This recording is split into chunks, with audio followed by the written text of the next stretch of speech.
todos vocês que nos ouvem.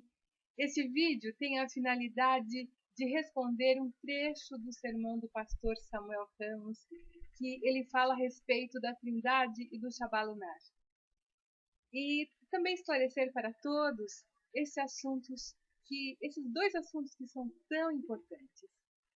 Eu gostaria de, antes de mais nada, falar ao pastor Samuel Ramos o quanto ele tem a minha admiração, o meu respeito. Esse vídeo, longe de ser qualquer coisa pessoal, nós estamos aqui para esclarecer um assunto, tanto para o Senhor, tanto para as pessoas que estão nos ouvindo. E eu gostaria que todos apreciassem esses momentos que passaremos juntos. Eu vou ousar a falar de algumas doutrinas de demônios. Existe hoje, queridos, doutrinas que estão sendo infiltradas no meio do povo de Deus e que estão perturbando o povo de Deus. Existe um movimento chamado Movimento contra o Espírito Santo. Movimento que induz pessoas a crer que não existe Jesus Cristo como Deus, não existe o Espírito Santo como Deus, um movimento que descarta a possibilidade de Jesus Cristo ser o Deus Criador dos céus e da terra, o Yahvé, o YHWH, o Deus eterno. Isto não é doutrina de Deus. E tem levado muitas pessoas para fora da igreja. E tem minado a fé e a credibilidade da igreja. Doutrinas de demônios. Quem são os elaboradores destas tais doutrinas de demônios?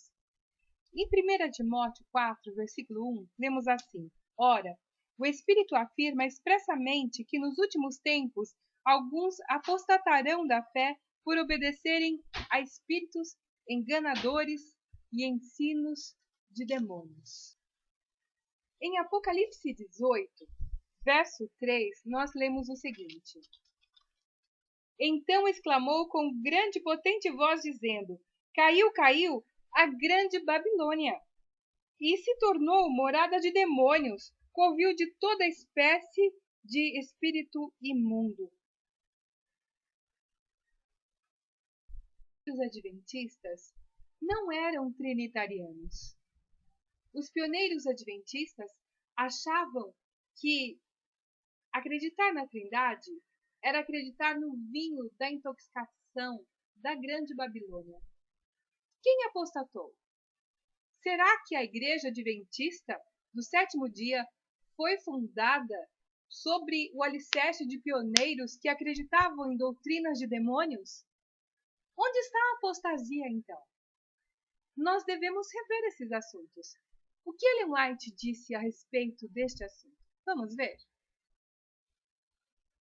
No livro Atos dos Apóstolos, na página 28, nós lemos o seguinte: Não é essencial que sejamos capazes de definir exatamente o que seja o Espírito Santo. A natureza do Espírito Santo é um mistério. Os homens não a podem explicar, porque o Senhor não lhes revelou. Com fantasiosos pontos de vista, podem-se unir passagens da Escritura e dar-lhe um significado humano.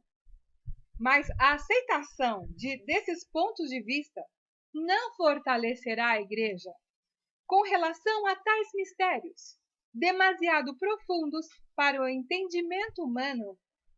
O silêncio é ouro.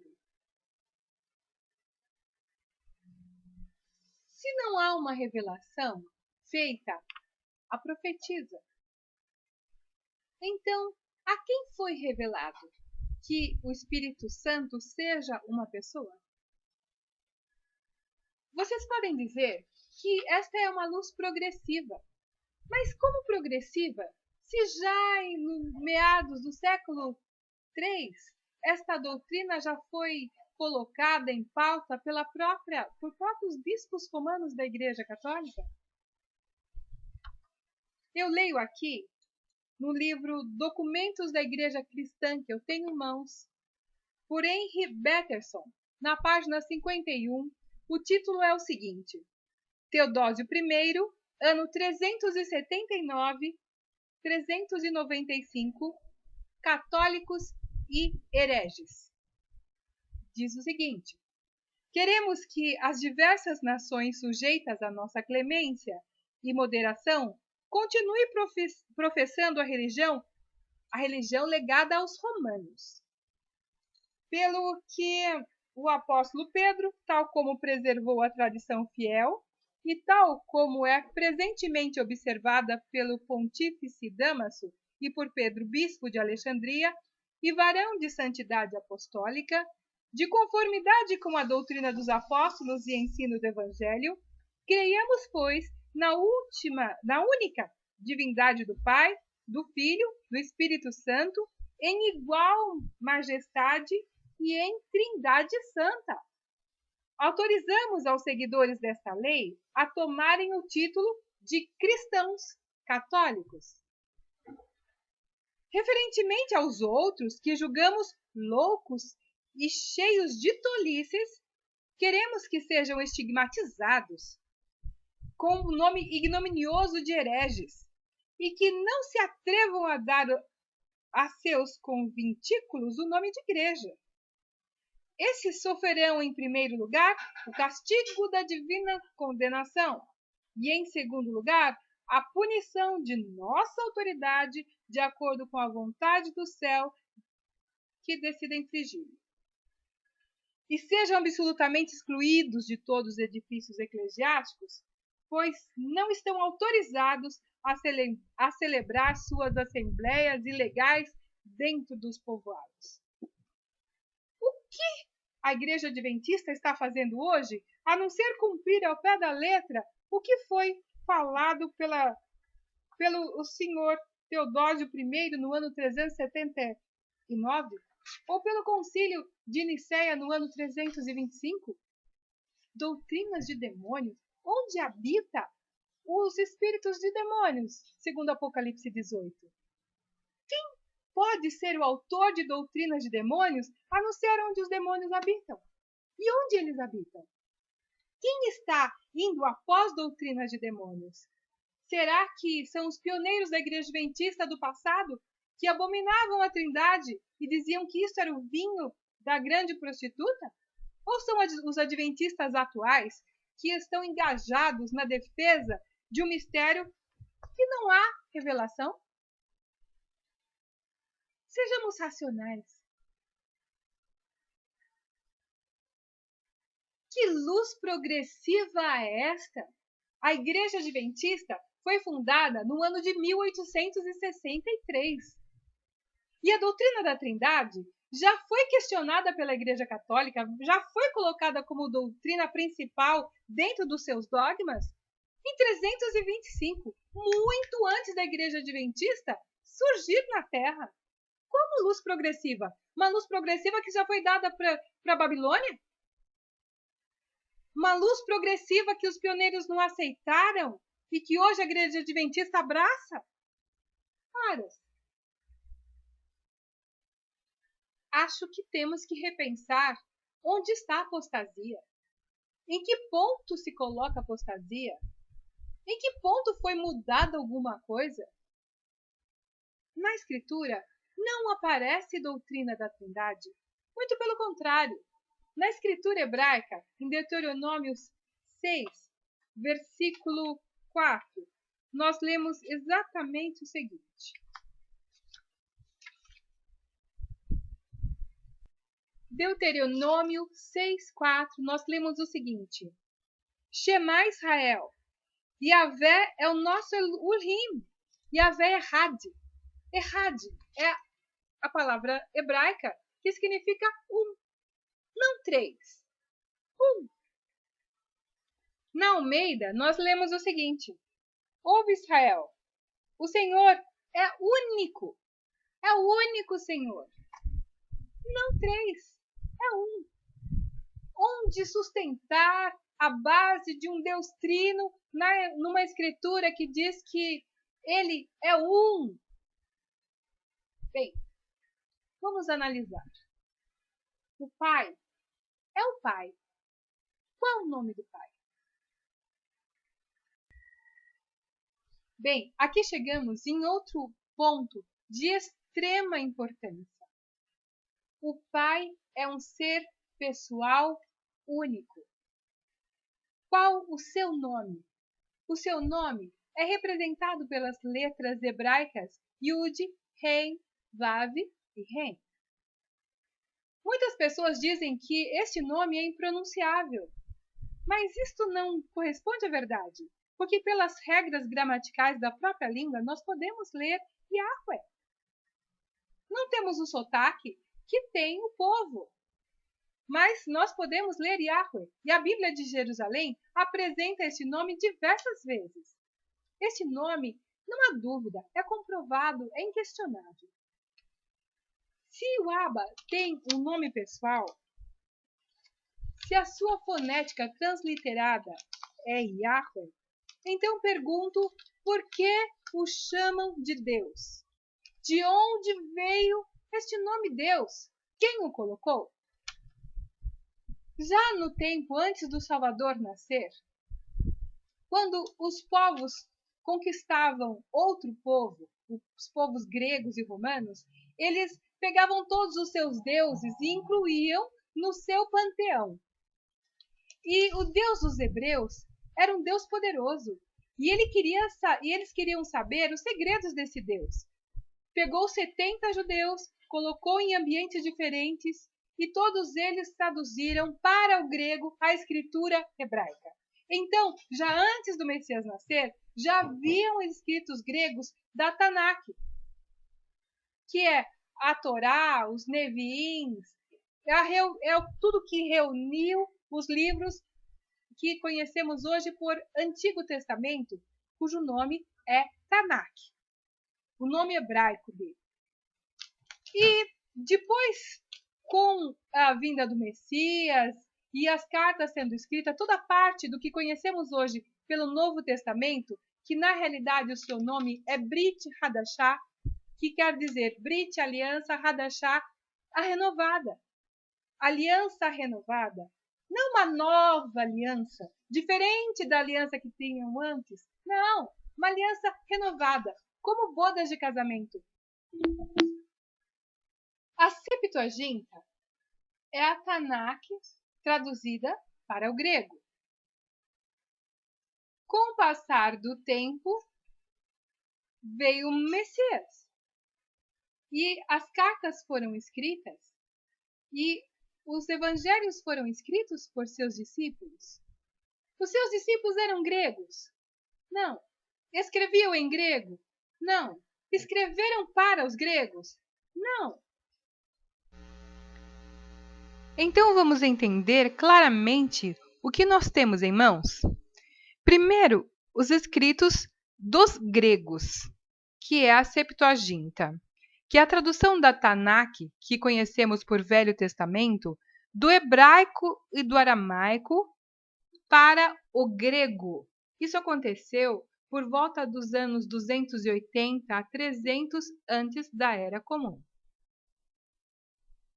Logo após, nós temos a obra dos romanos, que se chama Vulgata Latina.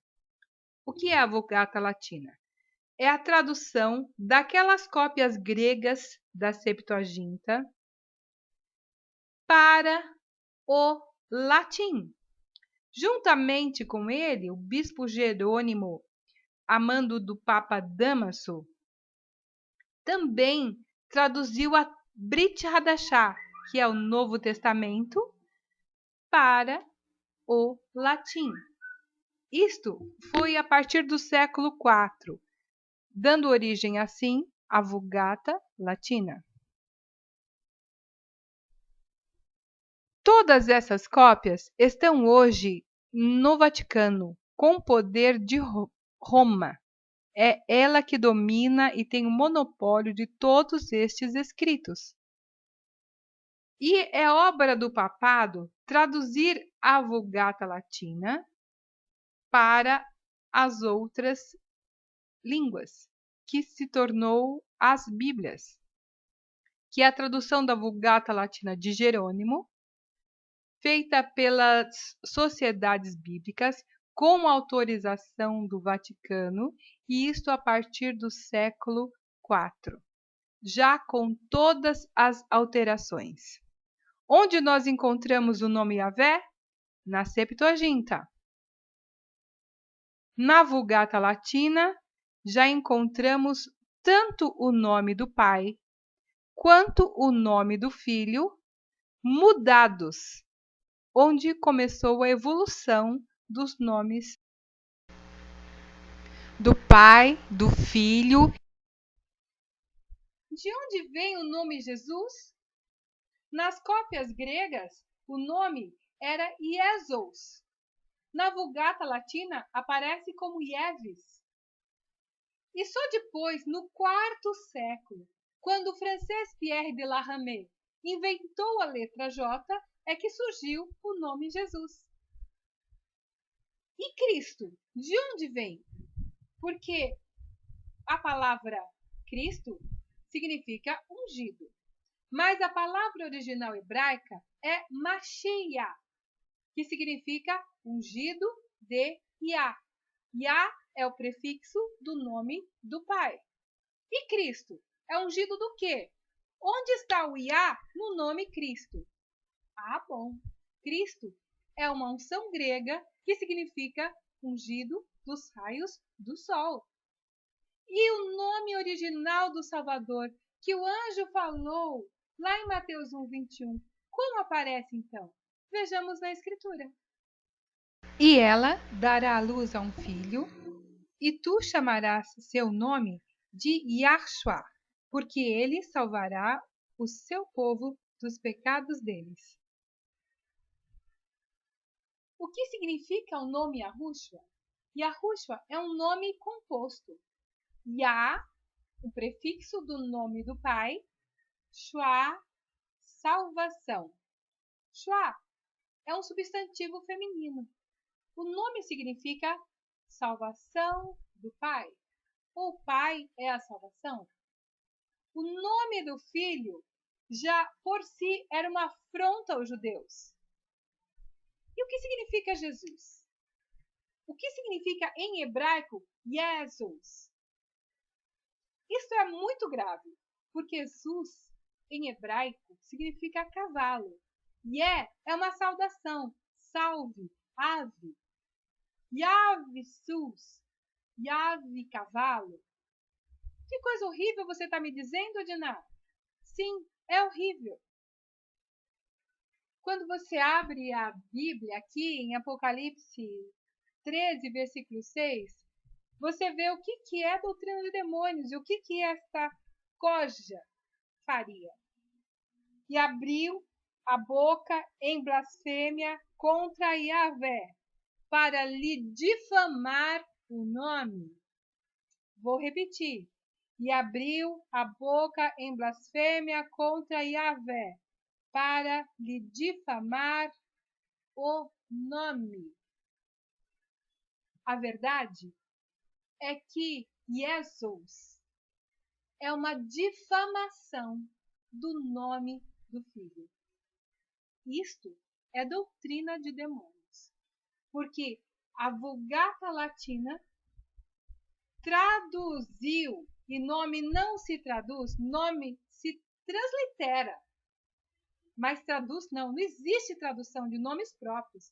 E ela traduziu os nomes próprios, tanto do Pai, substituindo por um título greco-romano, Deus, e também substituíram o nome do Filho, blasfemaram contra o nome, substituindo por um nome que não tem nada a ver com a salvação de Yah.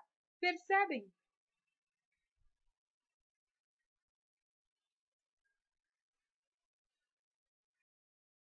Agora vamos verificar algumas das características do Espírito Santo, como pomba, como consolador, como o igual ao Pai e qual o seu lugar nos céus. Este texto é interessantíssimo. Nós lemos em História da Redenção, página 13. O título é A Queda de Lúcifer. Lúcifer no céu, antes da sua rebelião, foi um elevado e exaltado anjo, o primeiro em honra depois do amado Filho do Eterno.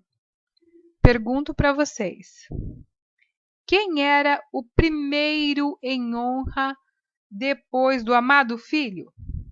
Era a terceira pessoa, o Espírito Santo? Não, era Lúcifer.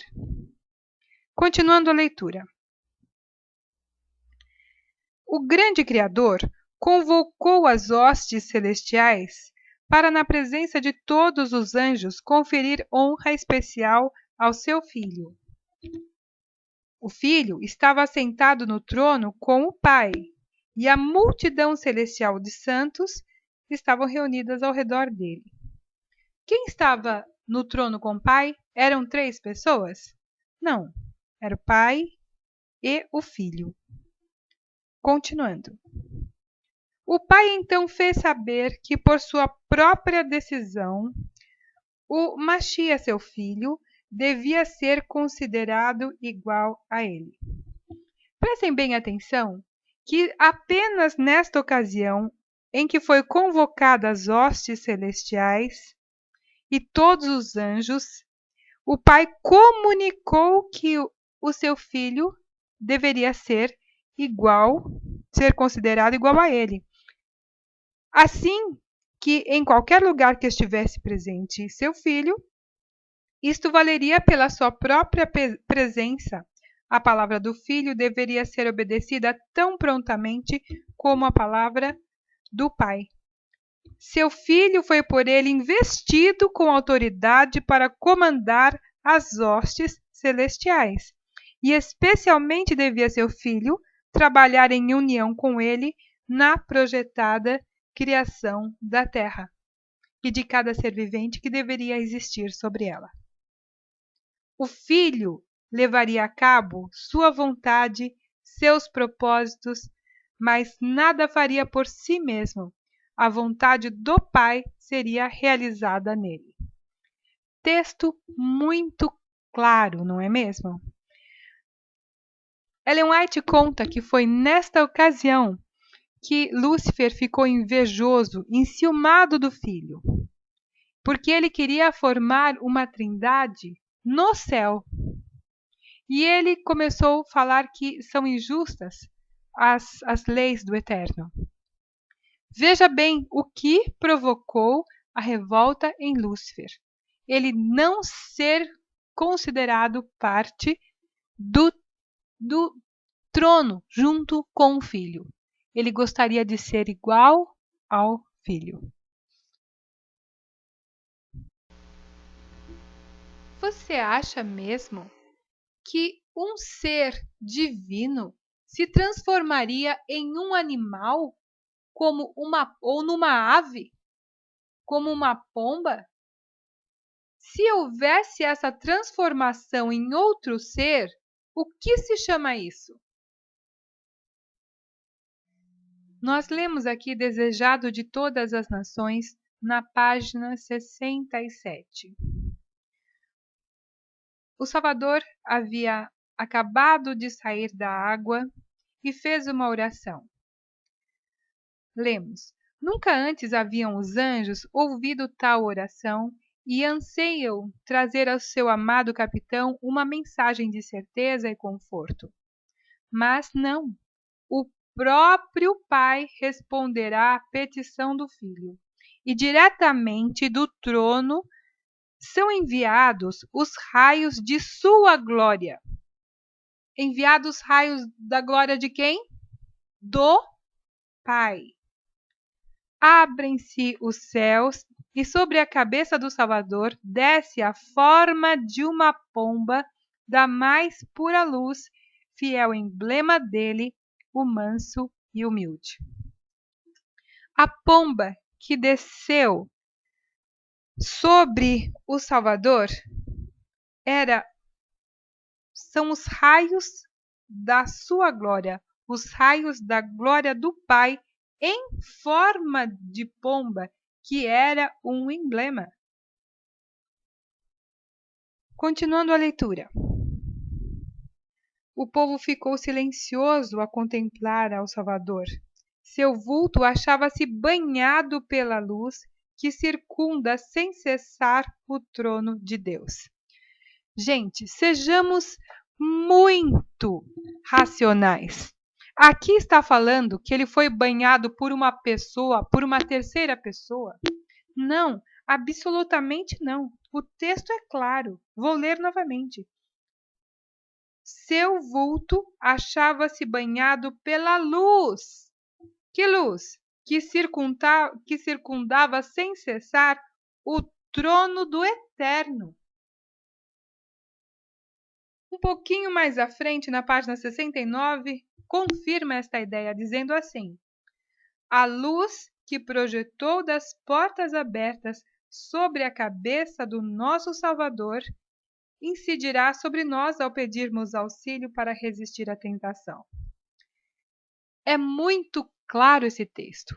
A luz que projetou das portas abertas. Não foi uma pessoa.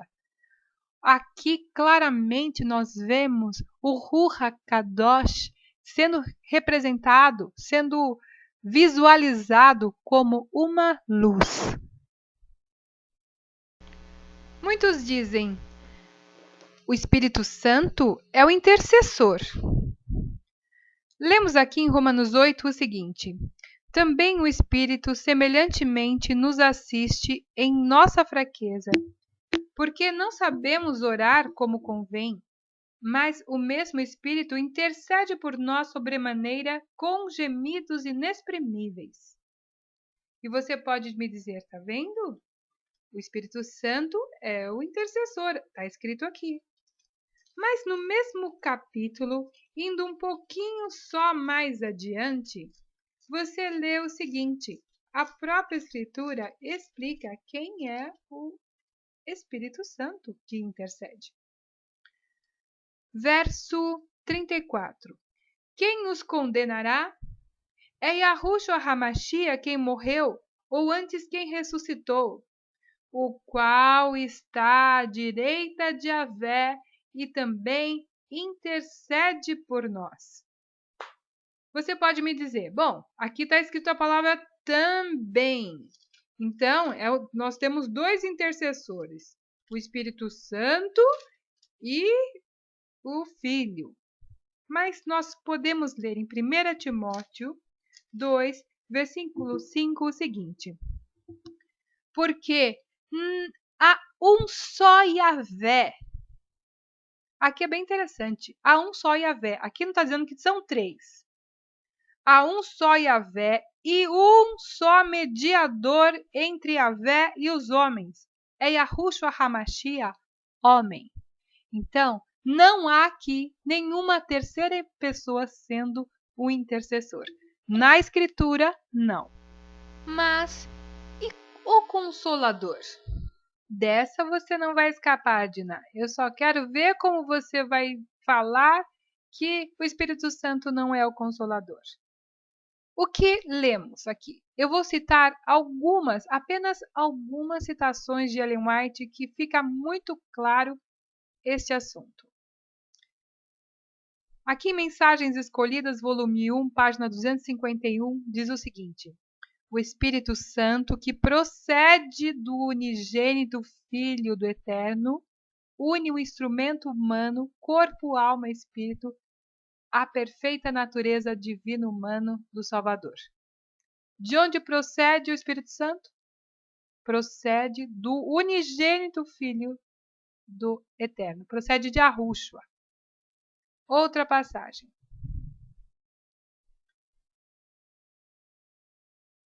Porque onde estiver 2 ou 3 reunidos em meu nome, aí estou no meio deles, ensinando-os a guardar todas as coisas que vos tenho mandado, e eis que estou convosco todos os dias, até a consumação do século. Yahushua falou que não nos deixaria órfãos, que voltaria para nós. Então, quem está conosco sempre, ao nosso lado, intercedendo e nos consolando, é o nosso Salvador. Outra passagem bem interessante. A razão por que as igrejas estão débeis e fracas e prontas para a morte é que o inimigo trouxe influência da natureza desencorajadora para repousar sobre as almas temerosas. Ele procurou tapar Yahushua da visão deles como o Consolador. Quem é o Consolador nesta passagem? Satanás procura aqui tapar o Salvador da visão das pessoas como o Consolador. Isto está escrito em Review and Herald, 26 de agosto de 1890. Na Review and Herald também, 26 de outubro de 1897, Ellen White diz: não há consolador como Yahushua, tão terno e tão verdadeiro. O Salvador é nosso Consolador. Isto eu tenho provado que é. MR, volume 8, página 49.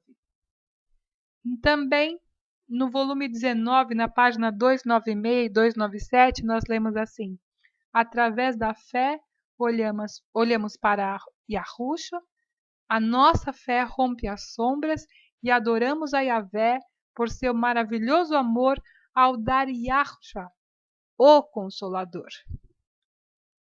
Quem é chamado aqui de Consolador? Yahushua, ou Yahshua, o Consolador. Tem um texto bem polêmico, mas que no livro Manuscritos ele fica bem claro. No Releases, volume 14, página 23 e 24.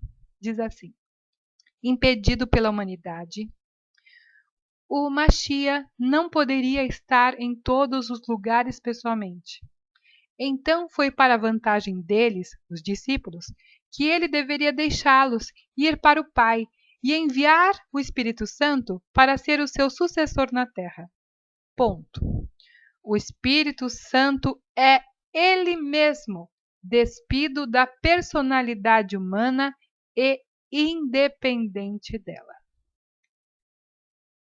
Eu creio que não há nenhuma dúvida aqui quanto a quem é ou a que se refere o Consolador.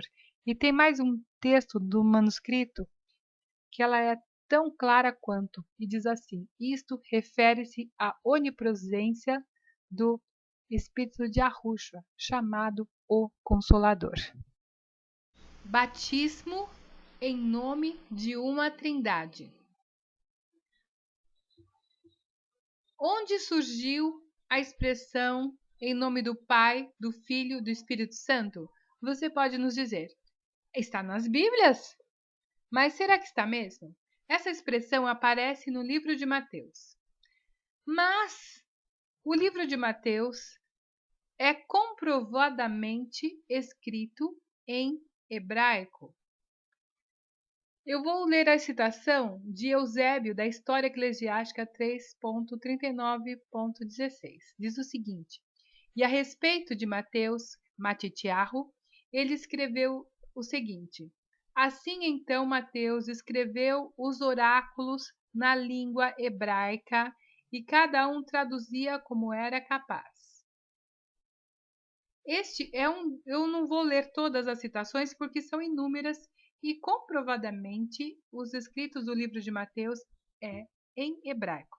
Só que nos escritos de Mateus não aparecem a tal ordem apostólica para um batismo da Trindade. Eu vou ler aqui na escritura hebraica, Matitiarro, nos seus últimos versículos. Ide, portanto, e fazei talmidim de todas as nações, realizando-lhes a mikvá em meu nome, lhes ensinando a Shomer todas as coisas que eu vos tenho ordenado, e eu estou convosco sempre, até a consumação do Olam Hazed. Amém. Vejam, aqui não existe batismo em nome do Pai, do Filho e do Espírito Santo. Inclusive, em todas as Bíblias, apesar desta ordem, todos os batismos que aparecem nas traduções da Vulgata Latina, que são as Bíblias do padre João Ferreira de Almeida, não aparece na prática nenhum batismo sendo realizado em nome da Trindade. Lá aparece o termo os batismos em nome de Jesus Cristo, que é Yahushua HaMashiach, lógico. Então, onde apareceu o tal batismo da Trindade? Na Enciclopédia Católica de 1913, nós vemos: aqui o católico reconhece que o batismo foi mudado pela Igreja Católica. Enciclopédia da Religião, Hastings. Vou ler um trecho. O uso da fórmula trinitariana de nenhuma forma foi sugerida pela história da Igreja primitiva. O batismo foi sempre em nome do Senhor Jesus até o tempo do Marte Justino, quando a fórmula da Trindade foi usada. E no livro Bible Catechism, eles comprovam o que eu estou lhe dizendo, num trecho que diz assim: unicamente no século IV, a fórmula em nome do Pai, do Filho e do Espírito Santo tornou-se uma prática costumeira.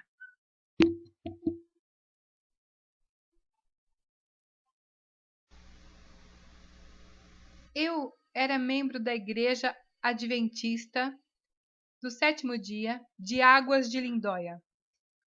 Um pouco antes de ser banida como herege, eles enviaram um doutor em divindade para a igreja, fazendo algumas semanas de oração e palestra de uma forma bem enfática, catequizando os membros para que não aceitassem este rumor que havia saído de um grupo na minha casa com 3 pessoas. Então, veio o doutor em divindade para explicar, afinal, o que seria o Espírito Santo. No início do seu sermão, ele passou 15 minutos falando dos dissidentes. Depois, de uma forma nada amigável, diga-se de passagem.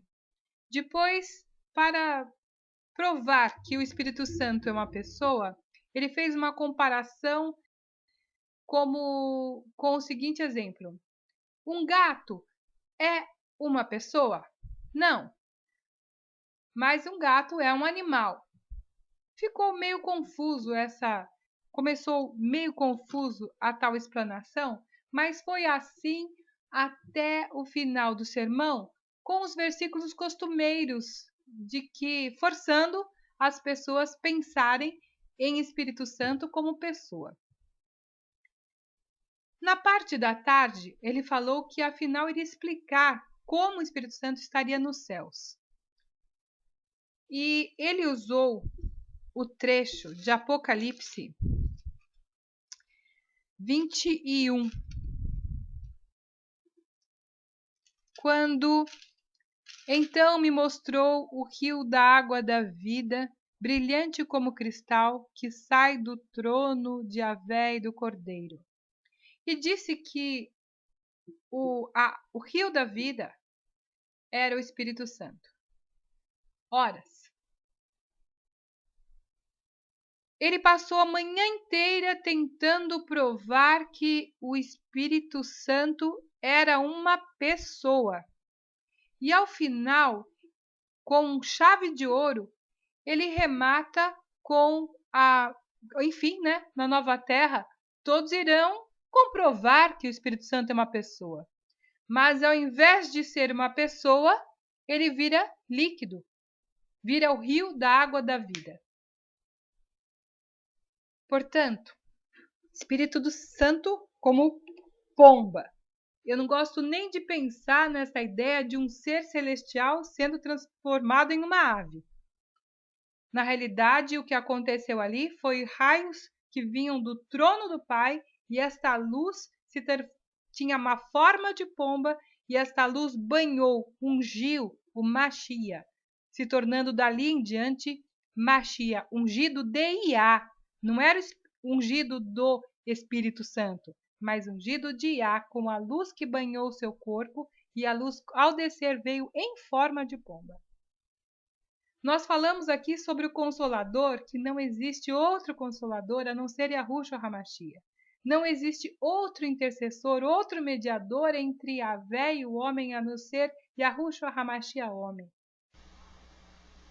Nós lemos no livro História da Redenção que Lúcifer no céu, antes da sua rebelião, foi um elevado anjo e exaltado, o primeiro em honra depois do amado filho de Yah. O primeiro em honra depois do amado filho não é Espírito Santo, era Lúcifer. O primeiro em honra é o Abba, o Altíssimo, o soberano Yahvé. O segundo em honra é o seu amado filho, Yahushua HaMashiach. E o terceiro na hierarquia era Lúcifer, que naquela reunião, naquela ocasião, apenas naquela ocasião, o pai fez saber por sua própria decisão que o filho deveria ser considerado igual a ele, considerado sim, na forma que assim, em qualquer lugar que o filho estivesse, seria como se o pai estivesse, como a presença do próprio pai. E também a palavra do filho deveria ser obedecida tão prontamente como a palavra do seu pai. Nesse sentido, havia igualdade, uma igualdade de representação, o que ocasionou inveja no coração de Lúcifer, porque ele gostaria, por ser o anjo mais exaltado, mais lindo dos céus, ele gostaria que nessa ocasião, nessa convocação que foi feita, não fosse Yahushua HaMashiach, o filho, sendo exaltado como em igualdade ao soberano Yahvé, mas que fosse ele junto também. O filho é gerado do pai, é assim que apresenta as escrituras, o filho unigênito, porque Yahvé amou o mundo de tal maneira que deu seu filho unigênito, único gerado, não é criado, e sim gerado. E sim, ele participou ali foi comunicado, inclusive, que o seu filho deveria trabalhar em união com ele na projetada criação da terra. E na criação da terra estava presente o sopro de Yahvé, pairando sobre as águas, o vento de Yahvé, o poder de Yahvé pairando sobre as águas. Isto é uma tradução que podemos ver amplamente comprovada também. Doutrinas de demônios, pastor Samuel Ramos. Doutrinas de demônios são doutrinas contrárias à verdade. E a verdade é clara, é transparente e é comprovada. Ela não é baseada em falsificações e nem em fábulas humanas. Só que essas verdades estavam escondidas por anos, porque a mente das pessoas foram formatadas a aceitar uma verdade imposta por Roma. Roma, sim, é a mãe das prostituições. A igreja estabelecida por Roma é a mãe das adulterações. E isso nós podemos ver claramente. Cremos sim no Ruach Kadosh. É lógico que cremos. Não é totalmente errado e equivocado dizer que há um grupo que não crê no Espírito Santo. Nós cremos sim.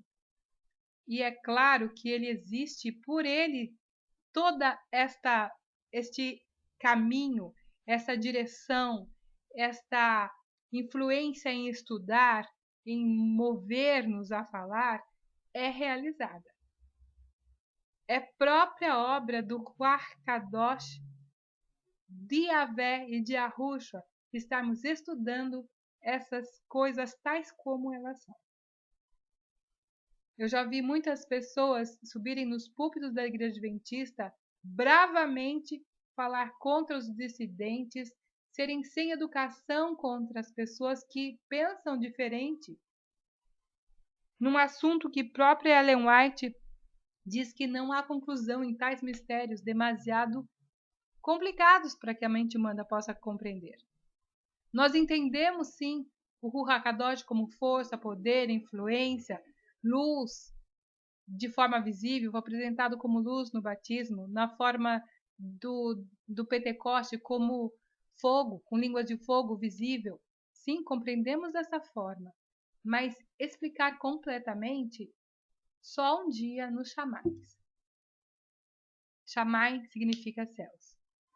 Então, vamos falar, quando formos falar contra os dissidentes com respeito a esses assuntos, falem com propriedade. Se o senhor pastor Samuel Ramos ou qualquer outro pastor quiser fazer um vídeo para mostrar que tudo que eu falei aqui está errado e comprovar que está errado, nós estaremos inteiramente abertos e inteiramente agradecidos, porque se há assuntos que estão controvertidos, a atitude recomendada deve ser analisar este assunto com ponderação, oração e estudo, comprovação, e não brigar. Eu fui proibida de falar com qualquer membro. O pastor chegou no início de ano, na igreja adventista, me chamou e falou: você está proibida de visitar qualquer membro aqui. Não se teme a verdade. Não se deve ter medo da verdade, porque quando o erro aparece, quanto mais ele é exposto, mais se vê as suas falhas. E quando a verdade aparece e quando é exposta, mais se vê a sua evidência. Não temos medo da verdade. Temos medo, sim, da mentira. E todas as vezes que forem falar contra os dissidentes ou contra essa verdade, falem claramente. Primeiro estudem o que os dissidentes estudaram para que possam falar a respeito dela. Fica mais claro, fica mais justo, fica mais bonito.